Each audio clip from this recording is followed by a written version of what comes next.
know every quote. I've watched every movie like over 50 times.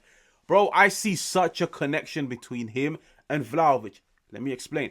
Somebody that was doubted, somebody that was disrespected, somebody that was outcasted and deemed not good enough, surplus to requirements. And now he's back with a bang. And now he's back to prove every single person wrong. And he's doing it in like such a villain way. No celebrations. Just standing in front of the crowd, putting his hands up in the air, giving them that death stare.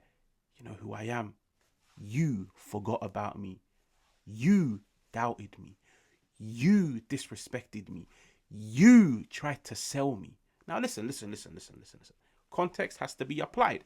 Juve looking to sell him in the summer, I completely agree with it. The amount of money that he's on, it wasn't backed by his performances. But I kid you not, I said this after the game against Dortmund. I was like, that performance, if he can replicate that on a consistent basis, you're looking at a 60, 70, 80 million pound striker. Striker that comes off the bench, gets you 2 goals, and single-handedly creates the game equalizing goal from winning the ball, carrying the ball forwards, putting in a cross. Like, this is what we've always wanted from Vlahovic on a consistent of basis. And I just feel like this season, he's mastered something which he's never ever mastered throughout his career. Now, maybe I'm early. Maybe I'm a little bit early.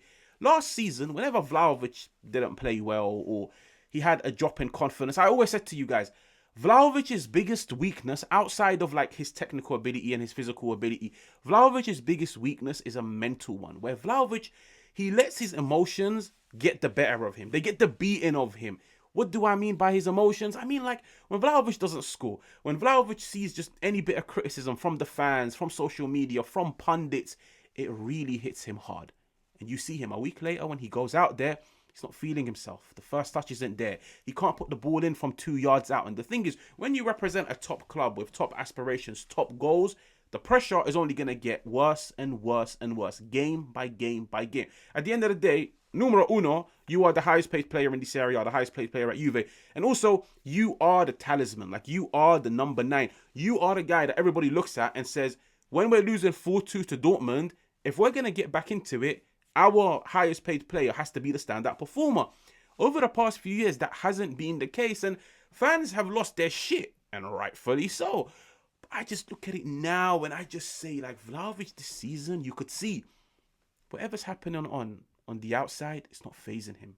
Whatever the coach has to say, it's not phasing him. Whatever opposition players have to say, it's not phasing him. The abuse from the fans, the booing, the cheering, it's not phasing him. Vlahovic is going out there as if he's got earbuds. He's got earbuds in his ears. He's got AirPods. He's just going out there. He doesn't care about the criticism. He doesn't care about what you have to say, what I have to say. He's just going out there with a point to prove to himself. And I said it last year. In football, you could really use your emotions to fuel you. Like, your emotions can be the petrol, the diesel into your Mustang. You know what I mean? Last season, Vlahovic wasn't really using his emotions. He wasn't using it to fuel him, to give him that fire. I kid you guys not. This season, whenever Vlahovic has come off the bench, he genuinely looks like a different player. He looks possessed. He looks like he's trying to prove everybody wrong. Like, he looks like he's ready to write himself a book labeled, "You Doubted Me." And boy, oh boy, will I buy it and I will read it live on a YouTube video. I just feel like he looks possessed. I'm being honest with you guys. Like, I've gone back and watched the game against Dortmund and I loved what I saw that whole 45 minutes. Now, the point of this video is Tudor's big headache, but I'll be honest with you guys. I think it's an amazing headache to have. Like, so many times people sit down and say, oh, we need to sign this player, we need to sign that player. Why? For squad depth, because we want to rotate. Squad depth is good because of rotation, but squad depth is also very good in terms of competition. And I look at it like this, and I've seen this case over so many teams, over so many players throughout the years, okay? I've seen so many teams, they've got a striker, and he's the main striker of the team, and there's nobody there to compete with him. There's nobody there to give him a kick up the arse. There's nobody there to apply serious pressure. This striker, eventually, he gets complacent, he gets comfortable, performances drop off, and he knows, I can miss 50 open goals. You can't bench me because there's nobody there. When you look at last season, the fact that Milic was practically ruled out for the whole season, Vlahovic starts the campaign under Motta. There's nobody there to put pressure. There's nobody there to tell him, wake up, hermano. Because if you miss that one-on-one, I'm starting the next game. And trust me, I'm not missing the one-on-one like you. I'm better than you. I want your spot. Milic is sat in J Medical the whole season, playing on his iPad.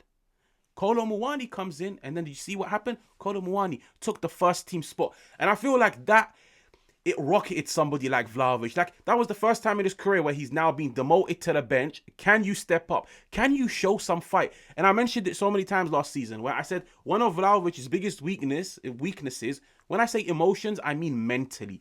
He doesn't know how to lift himself up. This season, boy, oh boy. Like, I seriously looked at it and I was like, Vlahovic might be in big trouble this season. David is coming in with a point to prove from a foreign league, being trusted to be the main talisman of this team.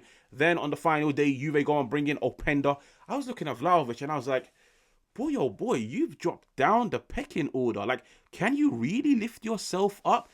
The headache is, well, the good headache is, what do you do now?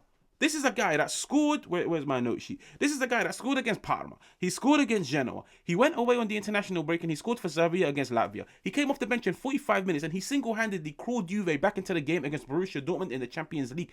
If I was Tudor and I'm sat in my office, I'm thinking, I can't put this guy on the bench. Like, regardless of what I saw last season, from the Serbian trampoline first touch, from his inability to hold up the ball, from his inability to connect play, from his inability to put the ball into the back of the net, from 2, 3, 4, 5 yards out, I have to judge him based off 2025, 2026.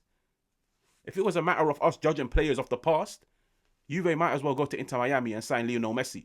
Do you remember what Lionel Messi was doing in 2009? Do you remember what Lionel Messi was doing in 2012? Do you remember what Lionel Messi was doing in 2015? No, get with the times. I'm looking at Vlahovic and saying, I'm judging you strictly of 2025, 2026. And at the moment, you look like a demon. You look like an animal. You look like somebody that I look at and say, as long as you're on the pitch, you may have a chance of winning. Now, what is the big question mark? The big question mark is all of these goals, all of these impactful performances have come off the bench. And I labeled him this at the first game of the season. The most expensive super sub in the world. And he genuinely, like, this is a fact. He's coming across like the best super sub ever this season. But you have to bear in mind, this super sub is going to start knocking on your door. And he's going to turn around and say to you one thing.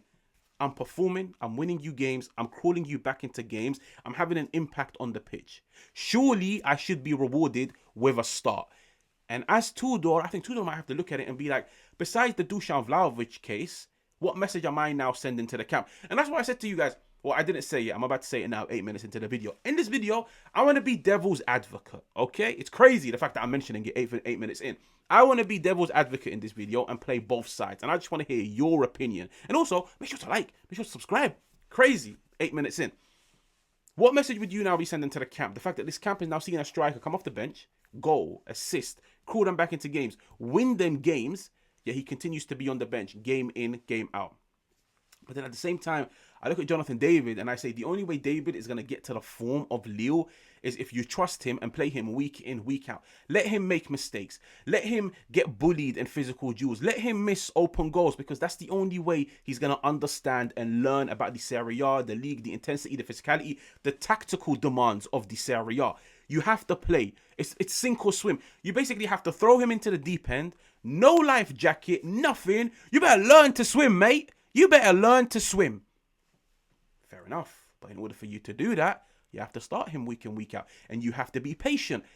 Touching on that, I'll be honest with you guys. Like, I don't know how you guys feel about David, but like, I've actually been impressed. Like, even though he hasn't really scored besides the first game of the season, I'm still looking at David and I'm saying, I still like what you bring to this team. Like, from a technical level, I actually love it. Like, fair enough, in the final third, he's not as chaotic as somebody like Vlahovic. And some games, depending on the dynamics, you need that chaos in the final third. David is a bit more passive. He's a bit more reserved as an attacking player. But I still look at it and say that technical ability in the final third has truly been a game changer for the players in and around you, like the Kenan Yildiz. So I'm looking at it and thinking, what do you do? Like, what do you do? And don't just look at the game against Verona, where it's also being reported that Juve are about to rotate heavily. I'm just thinking, if Vlahovic keeps coming off the bench and he keeps performing and he keeps scoring, what do you do? Do you drop David to the bench? But then the downside of that is David's adaptation to the Serie A, it will become slower and slower and slower. But then, even with Vlahovic, if Vlahovic is performing and he's getting you goals, Vlahovic has now reached a stage in his career, in his contract, where he can score you 50 goals. You are not putting a single penny in your pocket because he can sign a pre-contract in January. He will leave for free in the summer. So does it make sense to pump time and energy into somebody who has no future at the club? But if he continues to score and he continues to impact games, is it worth sitting down at the negotiations table and telling him, listen, set your price and I'll make sure to transfer it into your bank account tomorrow morning? What do you do? Like, don't get me wrong. This isn't bad. Like, as much as I'm making it sound like it's cutthroat and it's like one of the two, I think this is an amazing headache for somebody like Tudor to have. But I'm just so curious to see how he goes about it, because at the moment, I'm seeing one guy look possessed out there on the pitch. One guy look hungry. One guy, nothing. You could tell him an earthquake is happening in the next 2 minutes. He'll tell me, give me the ball. Give me the ball and watch me score. He doesn't care. He doesn't care what's happening. What do? Do you maximize that? Do you platform that? Or do you go and look at the player that you've just put pen to paper with for the next 4 to 5 years and say, you know what? I'm putting all my eggs in your basket because you're my guy for the foreseeable future. I don't know. But listen, all I'm telling you guys, Vlahovic, the Joker. The Joker. I'm actually hoping and praying he scores against Hellas Verona, because I'm about to milk this Joker shit until you guys get bored of it. But having said that, make sure to like, make sure to subscribe, and I will catch you guys on another one.